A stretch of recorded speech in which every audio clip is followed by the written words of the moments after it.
akhirnya menarik simpati banyak masyarakat dan memilih gitu? Ya apa ya, ya nggak ada niat banget, cuman iseng-iseng. Saya pakai itu, tanya KPU boleh, saya terus ya yang kalau dia bilang pakai pakaian adat atau pakai yang ciri khas, tapi saya bilang kalau ini boleh nggak? Ya boleh, ya udah nggak masalah. Optimis nggak? Kan suaranya udah banyak nih. Optimis untuk menang nggak? Bau amis kayaknya. Menang kalah ya udah biasa Indonesia. Ya. Oke. Tadi kan sempat maksudnya banyak juga orang-orang yang memilih gitu ya. Kenapa sih akhirnya untuk terjun ke politik nih? Kenapa? Apakah karirnya di komedi agak surut atau gimana? Saya masih syuting, saya masih punya program, nggak ada surutnya. Cuman tadi saya udah cerita banyak kan, permasalahannya gara-gara tanggal 27 September. Ya mungkin Mbak jarang nonton TV ya, karena sekarang TV udah banyak ya. Saya masih syuting. Oke, banyak juga pertanyaan dari masyarakat nih. Kenapa akhirnya terjun ke politik ini menjadi pilihan yang memang mantap gitu untuk memajukan Indonesia? Enggak, tadi saya awal menceritakan hanya gara-gara tanggal 27 September, ya kan? Hari lahir komedi.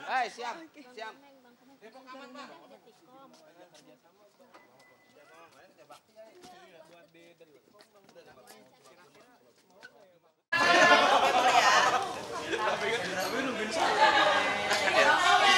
Semua tim pada diajak. Luar biasa selalu. Bukannya nggak mau ngomong, ini kan belum. Iya. Tapi kan ini dari hasil real count KPU loh ya, bukan quick count ya. Kita terus pantau situs KPU ini teratas di Dapil Jawa Barat.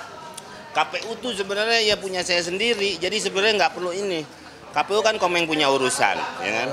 Jadi saya yang tahu, makanya ini belum diputuskan, begitu. Sampai tahu ada yang bisa nguber. Tapi sejauh ini bahkan mengungguli nama-nama seperti Jihan Fahira, Aceng Fikri. Oh, Primus lain lagi. Beda itu di DPD kan kita.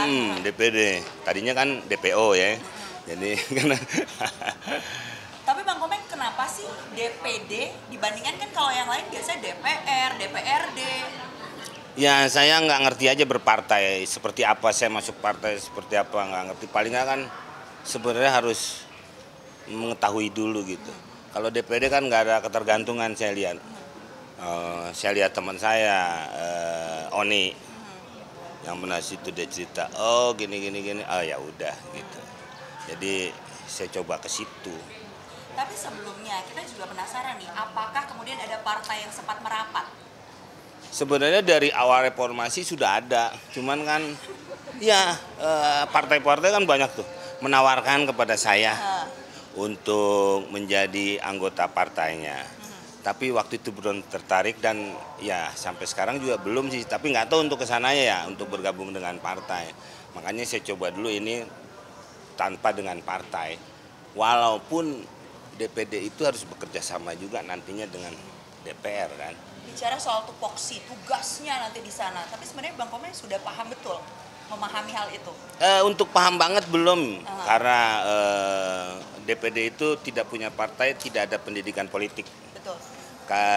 Yang DPR tuh biasanya ada beberapa bulan dia masuk sekolah partai. Nah itulah, jadi saya belum tahu, tapi saya banyak bertanya kepada para incumbent. Siapa aja Bang? Seperti yang menginspirasi? Saya ngobrol sama Oni, saya juga pernah ketemu dengan ketua DPD Pak Lanyala.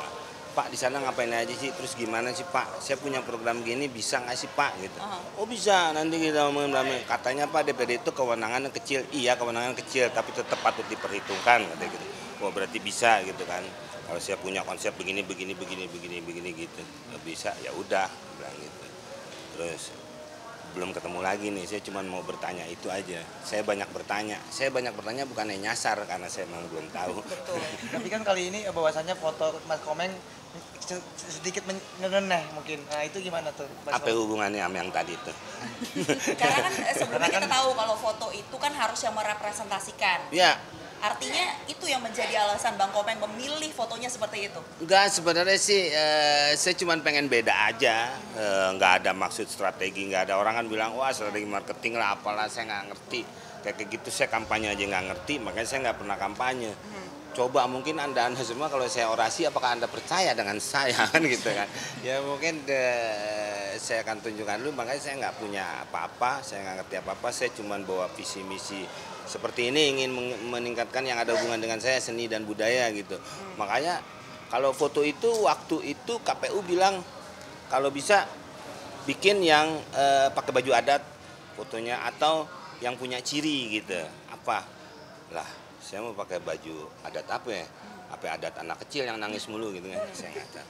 Ah udahlah, saya punya foto ini dan foto itu pun saya foto sendiri, saya sebelum pergi saya selfie gitu kan, sambil manasin mobil, terus saya suruh cetak asisten saya, terus saya ke Bandung saya kasih, terus saya kasihin orang KPU-nya ketawa, lah terus boleh nggak? Ya boleh sih, nggak ada larangan gitu, nggak ada larangan. Ya udah kalau nggak ada larangan kan, berarti boleh. Terus saya mau pergi, ditanya lagi. Ini bener, kata dia gitu, masih anggapannya.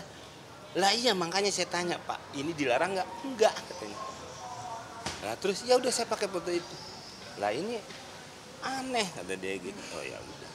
Tapi udah Pak, udah Bapak jangan nanya lagi. Bapak nanya lagi sampai 3 kali saya dapat piring cantik.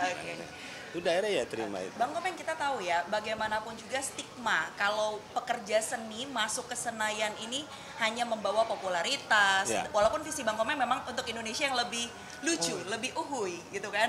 Nah, bagaimana kemudian pandangan Bang Komeng terhadap hal ini? Matahin stigma itu gimana? Selain matahin semangat kan udah enggak nih kan, tetap semangat dong. Gimana? Ya beberapa sih gitu. Memang awalnya aja saya tuh sebenarnya tujuannya saya pengen hari komedi itu ada. Awalnya tuh dari itu. Hari musik ada, hari film ada. Sampai tetangga saya hari Sabarno, hari Mukti ada. Gitu. Saya mengajukan itu dengan teman-teman dari Paski Persatuan Seni Komedi. Jawa Barat yang pernah jadi ketua juga. Ya, saya dari Jawa Barat dan Jarwo sekarang ketua umumnya nasional. Nasional apa nasi uduk saya nggak tahu Jarwo. Nah, itu pernah mengajukan ke DPR, ya diterima sama DPR. Tapi tetap dia tidak bisa menentukan. Harus eksekutif katanya gitu. Awalnya sih cuma dari itu sebenarnya. Kok gue berkesenian minta hari aja susah banget sih gitu kayaknya. Ini gimana? Saya mau ambil hari lahirnya Bing Slamet 27 September. Makanya walaupun negara belum menentukan, kita sih kalau tiap 27 Desember udah selamat hari komedi. Itu sih awalnya. Memang orang-orang kayak kita memang kadang-kadang kurang untuk diperhatikan. Sempat teman-teman kita juga di sana juga malah udah di sana pada tidak memperhatikan gitu kan. Ya kan, makanya yang Mbak tadi bilang stigma itu kan sebenarnya lah nggak tahu ya, akhirnya saya ngelebar kemana-mana sampai saya bilang kok Korea Selatan bisa, kok Jepang bisa dengan seni budayanya. Dia sekarang tidak menjajah lagi dengan militernya tapi dengan makanannya, lihat. Bangsa makanan Jepang kan banyak banget ya di kita. Terus kalau kita makan punya dia tuh murah, tapi kalau kita makan punya kita di luar mahal. Nih anak saya kemarin sekolah di Kanada aja makan geprek aja 1.500.000. Restonya ya, iya, bisa $5 sendiri. Nah itu, belum pakai nasi. Nah sekarang makanan dia murah-murah loh, makanan Korea, makanannya kok bisa. Saya pernah mempertanyakan itu kepada Pak Sandi. Sandiaga Uno. Iya, Mas Menteri. Saya bilang kenapa nih? Karena dia antar kementeriannya udah ada kerjasama. Lah masa kita nggak bisa begitu? Kan gitu kan. Apakah memang waktu masuk bumbunya itu dimurahkan, tidak pajaknya tinggi katanya seperti itu.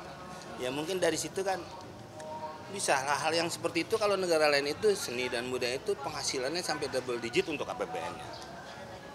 Nah saya pengen ke situ, tapi saya nggak tahu apakah bisa lewat DPD itu. Saya nggak ngerti. Bang Komeng mungkin tadi kan nyebutnya selama ini juga nggak pernah kampanye orasi dan segala macam gitu kan. Ada sebelumnya udah punya bayangan atau ekspektasi gak sih? Karena kan suaranya unggul nih. Bahkan kalau lihat di sosial media banyak yang kaget juga. Abang ternyata mencalonkan. Sebelumnya udah punya bayangan akan unggul atau bakal banyak yang milih gitu? Enggak, saya memang tidak terlalu ambisi pada awal. Maksudnya biasa aja lah. Cuman saya tadi pengen itu aja dari awal saya ceritain tadi itu. Makanya saya tidak, ya udahlah ya masuk alhamdulillah, enggak alhamdulillah gitu. Saya juga nggak tahu dan saya juga ya udah saya sibuk kayak syuting kayak gini. Cuman kadang-kadang kalau bercanda aja gitu. Bang tuh nyalek ya. Iya kalau pada mau nyoblos gue kayak gitu-gitu aja. Nggak pernah ke gitu. Jadi ya di IG saya aja kan Mbak, benar nggak ada kayak orang-orang makanya nanya. Ya mungkin hal itu jadi orang kagetnya kok ada dia gitu kan. Mungkin kalau saya kampanye mungkin orang udah nggak kaget. Jadi orang tadinya nggak pernah ketemu tuyul kaget kan. Tapi kan banyak banget yang kayak teman-teman para pelawak memberikan selamat terhadap Mas Komeng, tapi dijawab dengan selalu nyeleneh. Mungkin kenapa Mas Komeng? Iya itulah. Lucu mungkin Ya ya, saya tuh bahasanya. emang orangnya nggak pernah apa ya gitu ya. Ya hidup lu biasa aja deh. Jadi biar nggak pusing-pusing amat kalau saya ya. Makanya saya suka nganggap bercanda. Cuman kadang-kadang bercanda saya dengan Mas umpamanya. Tapi kan yang marah ini Mbak gitu kan. Kan kadang-kadang gitu. Saya pernah ngomong sama Abdel waktu anaknya meninggal. Karena anak saya juga pernah meninggal kan. Saya cuman menghibur Abdel. Abdel senengnya minta ampun. Sampai nelpon saya, "Oh makasih." Begini, tapi kan yang marah orang lain kan gitu. Nah, saya selalu tidak apa ya? Ya tidak terlalu ya udah hidup biasa lah. Lu kalau mau hidup yang benar-benar nanti no di sana kan gitu. Udah. Jadi makanya Abdel nanya, "Wah, ente udah ini aja nih." Gitu. Iya nih makanya gue lagi ngopi di Senayan. Iya, biar deket di Panal ya, Bang. Gitu. Padahal di rumah bercanda aja, Abdel udah tahu hal. Udah gitu-gitu aja. Nggak taunya kurang asem tuh. Kurang sih. Ya itu taruh di bojeng. Raffi Ahmad juga gitu bang. Raffi Ucapin Ahmad. semangat katanya. Iya dia orang paling pertama pas gue pulang nyoblos tuh. Bagi nomornya Bang Komeng dong, itu nomor gue kurang ajar kan dia kurang ajar lagi gitu. Udah gue bantuin nomornya, jatuhan nomornya. Gak terus dia cerita aja dia katanya nyoblos itu. Baru yang lain tuh udah makin siang baru. Iya. Bang gue katanya nyoblos. Ah udah deh, udah saya ke dokter deh. Kenapa? Handphonenya panas. Oh iya benar. Dikasih ini dulu obat penurun panas ya bang. Iya, makanya sama teman-temannya, makanya bukan nggak mau jawab ya, maaf ya. Iya. Waduh, udah panas banget nih, udah banget. Selamat Dan sekali juga, lagi. iya saya juga bukannya belum menerima selamat, Mbak. Karena si selamat sendiri belum memutuskan gitu. Kita sambil nunggu hasilnya seperti apa. Nah itu baru Tapi- saya sebenarnya berani nih ngomong kan pada nanyain nih, Iya. saya bukan ini belum berani, terus saya banyak ngomong gini. Bang jadi trending topik pada akhirnya. Ya karena topik teman saya kan, Iya, jadi benar. bukan sesuatu hal kalau memang trending ya. Tapi kita lihat pemain badminton itu teman Benar. saya. Tapi nyangka nggak sih bang, artinya sampai di titik ini suara abang yang paling Sebenarnya belum titik ya, masih penghitungan, jadi masih koma ya. Nah, Jadi sampai 20 kalau Maret ya bang. Iya. Ya, kalau menurut mereka seminggu atau 10 hari kalau nggak Oke. salah. Gitu. Ngitungnya lama ya, karena kan pakai tangan ya. Jadinya. Oke. Ya, terima kasih semuanya. Terima kasih banyak bang. Terima kasih bang Komeng. Komeng. Bang Komeng, dikit dong. Oh ini nih bang. Bang Woi, Mas Gaga. Sedikit mana, gue mau Jumatan. Ya iya, enggak 2 pertanyaan doang. Pertanyaan juga gue jawabnya pasti panjang. Bang Komeng,